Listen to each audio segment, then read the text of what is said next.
L'info sur Al24 News, bienvenue.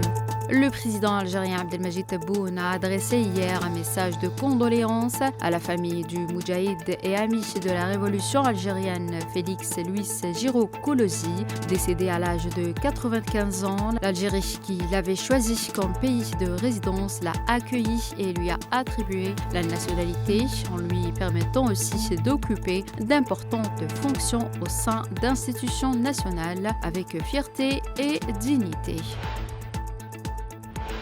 L'occupant sioniste poursuivait ce lundi son agression contre la ville de Jénine et son camp pour le 28e jour consécutif et a jusqu'à présent tué 25 Palestiniens, fait des dizaines de blessés et provoqué des destructions généralisées d'infrastructures et de biens.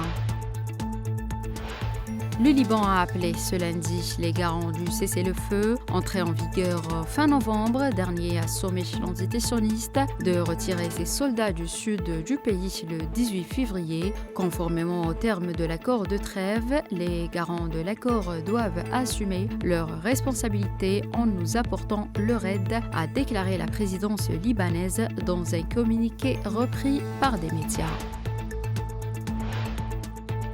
Des milliers de personnes ont manifesté hier à Berlin, en Allemagne, pour refuser que l'extrême droite gouverne. Environ 30 000 participants selon la police et 38 000 selon les organisateurs se sont mobilisés contre le parti Alternative pour l'Allemagne à une semaine des élections législatives dans le pays.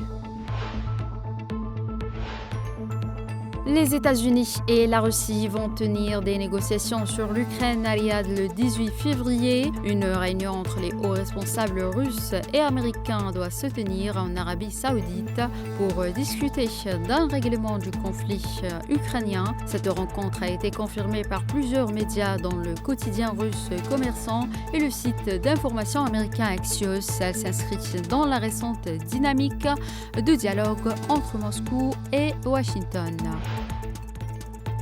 Le ministre russe des Affaires étrangères, Sergei Lavrov, a prévenu lors d'une conférence de presse avec son homologue serbe Marko Đurić que la Russie s'opposera à toute concession territoriale à l'Ukraine afin de ne pas laisser la population sans protection compte tenu des crimes commis par le régime de Kiev. Évoquant les avancées dans les pourparlers avec les États-Unis sur l'Ukraine, le chef de la diplomatie russe a nuancé au sujet d'une prise en considération des réalités territoriales par les autorités américaines. Je cite les représentants américains qui discutent en grand nombre aujourd'hui de la manière d'aborder la crise ukrainienne. On ne sait toujours pas qui parmi eux sera chargé par le président Trump de parler au nom de l'administration de Washington sur la question ukrainienne. Il parle aussi de compromis. Il commence vraiment à parler de concessions territoriales, a-t-il confirmé. C'est la fin de cette édition. Merci de l'avoir suivi.